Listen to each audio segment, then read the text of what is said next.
समझता हूँ सभी लोग मुझसे आज एसोसिएशन मिली है और इन्होंने अपनी जो ग्रीवेंसेस हैं ये मेरे सामने रखी हैं रिगार्डिंग रजिस्ट्रेशन के। इनको स्लॉट्स अवेलेबल नहीं हो रहे हैं क्योंकि चंडीगढ़ में जनरली जो हैं स्लॉट्स जो हैं अब रूटीन में जो रजिस्ट्रेशन हैं यहाँ पे ऑन एन एवरेज यहाँ 30, 40, 45 मैक्सिमम रजिस्ट्रीज होती हैं। तो उसी के मद्देनज़र 65 हमने तो ज़्यादा स्लॉट्स उससे रखे हुए हैं। But due to the end of financial year तो सिंस कलेक्ट्रेट में थोड़ा इजाफा किया है चंडीगढ़ एडमिनिस्ट्रेशन इस बारी, तो ड्यू टू दैट थोड़ा रश ज़्यादा है हमारे पास और बहुत लोग आए हैं जो जिनको अपॉइंटमेंट नहीं हो पा रही है। सिंस स्लॉट्स सारे जितने भी अवेलेबल स्लॉट्स थे वो ऑक्यूपाई हो चुके हैं, फिलअप हो चुके हैं। तो अभी एज ऑफ नाउ हमारे पास कोई भी स्लॉट अवेलेबल नहीं है।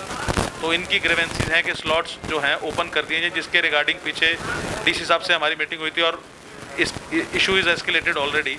फिर भी अभी हम जाके एक बार एडीसी साहब से सब लोग मिलना चाहते हैं, एक बार मैं इनको मिलवाऊंगा। आगे जो भी डिसीजन होगा same will be communicated to you. मैंने आपको बताया कि 65 रजिस्ट्रेशन का स्लॉट है, वो सभी के सभी स्लॉट्स जो हैं वो बुक हो चुके हैं। ठीक है जी, तो अब कोई भी स्लॉट जो अवेलेबल नहीं है दैट इज ऑनलाइन, क्योंकि वो स्लॉट अवेलेबिलिटी नहीं दिख रही है, क्योंकि 65 ही रजिस्ट्रियों का स्लॉट है हमारे पास। तो अभी इसके रिगार्डिंग जो इन्होंने अपनी ग्रीवेंस दी हैं, हमारे जो हायर अथॉरिटीज़ हैं हम उनको जाके सेम हम इसको कम्युनिकेट करेंगे और जो भी इसके बारे में अगर वहाँ से जो भी डिसीजन होगा या जो भी हमें अपडेट होगी हम इनको कम्युनिकेट कर देंगे। एक भी बोगस रजिस्ट्रेशन नहीं हुई सर ऐसे। बिल्कुल आप ऑनलाइन सारी चीज़ अवेलेबल है, यहाँ कोई भी ऐसा तो नहीं कि ऑफलाइन है, आप चेक कर सकते हैं। कोई भी ऐसा बोगस स्लॉट जो है ये खुद अपने एंड पे लेते हैं। स्लॉट्स ऑनलाइन जो है ये खुद ये लिए जाते हैं इन द्वारा, स्लॉट्स हमारे द्वारा नहीं लिए जाते।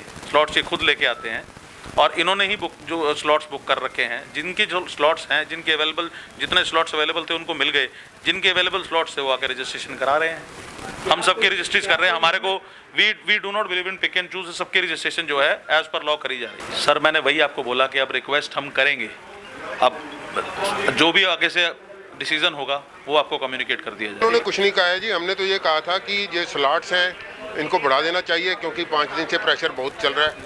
कलेक्ट्रेट बनाने का जो इशू चल रहा है, उसके बाद जो है लोगों के पेपर्स तैयार हैं, उनको स्लॉट्स नहीं मिल रहे हैं, वो परेशान हो रहे हैं। उनको स्लॉट्स बढ़ाओ और उनकी रजिस्ट्रेशन करो। अभी कहा कुछ नहीं है, अभी एडीसी साहब के पास कह रहे मैं लेकर चलता हूँ, फिर देखते हैं। हम तो फॉर प्रेजेंट तो देखो कलेक्ट्रेट तो इन्होंने बढ़ा दिया, नजायज़ बढ़ा दिया, उसका तो हम प्रोटेस्ट कर रहे थे। रैशनलाइज करने के लिए बोला था इनको, जो इन्होंने नहीं किया। कुछ प्रॉपर्टीज़ के रेट बढ़ाने के लिए हम राजी थे, कुछ के कम करवाना भी चाहते थे। उन प्रॉपर्टीज़ के रेट ऑलरेडी मार्केट से बहुत ज़्यादा हैं। कलेक्टर रेट तो डबल से भी ज़्यादा कर दिया, 128% बढ़ा दिया कई प्रॉपर्टीज़ में। बट आज का हमारा जो इशू था वो था स्लॉट्स बढ़ाओ। जो 65 स्लॉट्स इन्होंने कर रखे हैं, 65 स्लॉट से गुजारा नहीं होता। अगर कुंभ के मेले में अगर प्रेशर ज़्यादा सवारियों का पड़ गया था, स्पेशल ट्रेनें भी चलाई गई और अलग से डब्बे भी लगाए गए। अब अगर प्रेशर ज़्यादा बढ़ रहा है तो अरेंजमेंट करना चाहिए ना सरकार को। इसमें स्लॉट्स बढ़ा दिए जाएं। पहले 200 रजिस्ट्रियाँ रोज़ होती थी। ये कोरोना के टाइम पे था स्लॉट्स बढ़ाने का सिस्टम। कोरोना ख़त्म हो गया, उसके बाद नॉर्मल कर देना चाहिए।